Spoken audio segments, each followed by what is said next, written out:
are women still giving birth on their backs here in the 21st modern century? So I'm going to be quite cringy here and just sing a snippet from Mamadina because it is stuck in my head.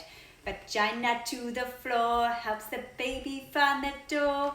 Love it, absolutely love it. Please, if you are not following Mamadina, go and do that now and go and download that song and put it on your birth playlist.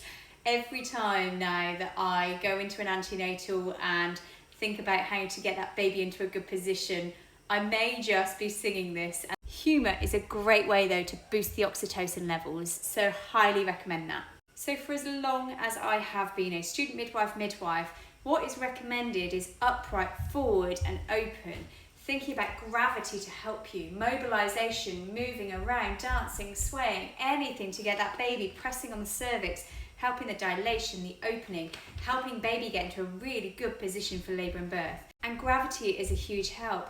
But one of the challenges to get women up and mobile is fetal monitoring. So there are several ways that your baby's heart rate can be monitored in labour and birth. One is the intermittent auscultation, where every 15 minutes and then every 5 minutes in the pushing stage, they'll listen in for a minute. And that means that women can be upright and mobile and move around more.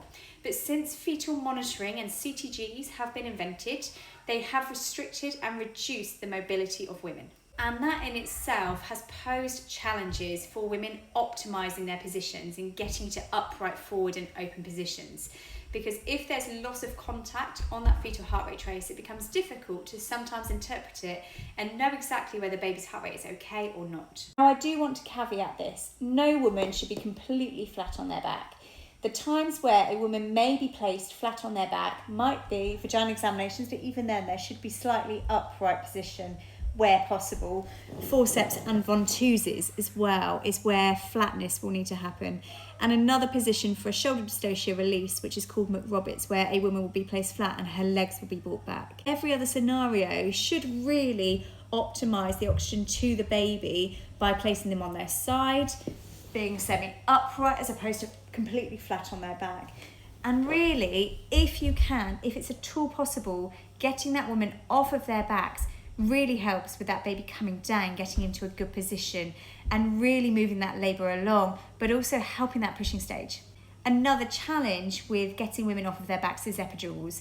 Really heavy blocks can make it more challenging for a woman to adopt a hands and knees position, get onto their side easily and move around more freely. However, I wrote about this for the Practicing Midwife Journal, summarising all of the evidence and highlighting that the majority of modern epidurals these days do facilitate and do enable women to be mobile. And as a midwife, I've supported many women with an epidural, as long as their legs could do a straight leg raise, into hands and knees positions, using ribbons, getting them on their side, changing their position every sort of 15 minutes to half an hour where it is physically possible to, where that woman's able to move and feels comfortable enough to move. And the CQC report found that about 27% of women without forceps, without ventouses, without the assistance of anything, do end up going on to deliver in a lithotomy position.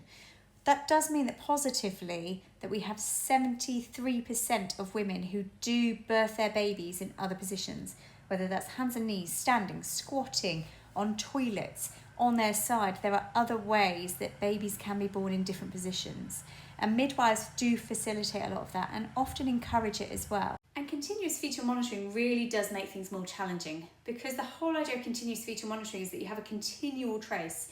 And if there is loss of contact, if there are gaps, that can make it really difficult from a legality perspective to actually be able to defend if there's any concerns or problems happening in those gaps, where maybe mum is moving more and the ultrasound monitors are not able to pick up that baby's heart rate adequately. So for those women, often they are recommended then to side lie or be semi-recumbent or try to become stiller. And I dislike that, I absolutely do.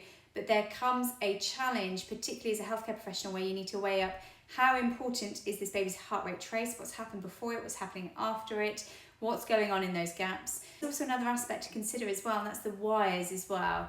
So lots of the fetal heart rate monitors are wired, but there are wireless ones available, and wireless ones enable that woman to become more mobile, move more, they can dance more, they can sway, they can be there.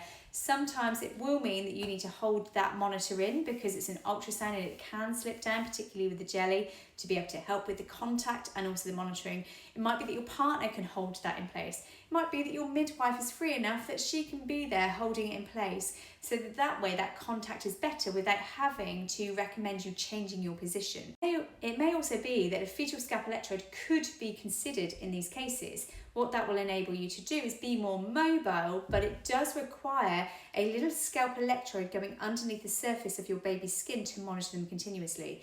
This requires your consent, this requires an internal examination, it has benefits and risks, and that's something to consider at the time. But a fetal scalp electrode can enable some women where the ultrasound monitors are not working effectively to pick up that baby's heart rate trace. The fetal scalp electrode enables that continuous monitoring directly from your baby and enables that woman to be really mobile and still getting that really good contact with that baby's heart rate to know exactly what's going on before, during and after contractions. And continuous monitoring should have the risks and the benefits, the impact on your mobility discussed with you before the CTG, the fetal heart rate monitor, the continuous monitors are applied.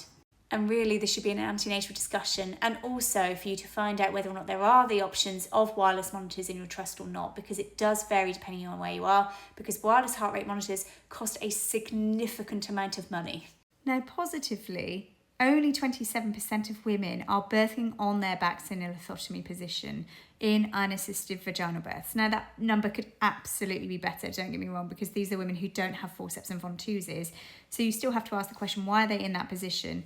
And is that because of the epidural rates being around 1 in 5 women, which isn't too dissimilar to that? And the question you have to ask is, was that the last position? What happened in the run up to that lithotomy position? Did they try sideline? Did they try moving that woman in around? Did they try a variety of different positions to be able to help that woman birth her baby? And what that means is, in reality, is that 73% of women are birthing on hands and knees on their side. They're birthing in alternative positions like standing and squatting. So that is positive. It could absolutely be better though, do not get me wrong. You do have to take into consideration what that woman's preference is. I have had lots of women over the years, I have encouraged them to move, to get into different positions, and they are just really comfortable where they are in a semi-recumbent backline position or just on their side, wherever they are, led down. And that's okay. If your body is telling you that is where you need to be, that is fine. It is just being aware that it can slow down labour, it can potentially increase the chance of Ventouses and forceps, and it's something that I have talked about regularly for about the last 6 or 7 years that I've been on social media, both in posts but also on articles that I've published. The longer a woman is on their back for, the longer that labour and that birth is likely to take, the higher the chance of a forceps of Ventouses, a 3rd and 4th degree tear, the higher the chance of needing an episiotomy. So the more mobile a woman can be, and remember, you can say no to people. It is possible, taking on board the advice, the risks, the benefits of whatever it is possible to be able to say, no, I am getting into an alternative position. And this is where I really highlight that advocacy from a birthing partner, a good supportive doula, whoever it is, can make a world of difference. And finally, really listening to your instincts. If your instincts are telling you that you need to be in a different position, get into it, ask, move, change position to wherever you need to be.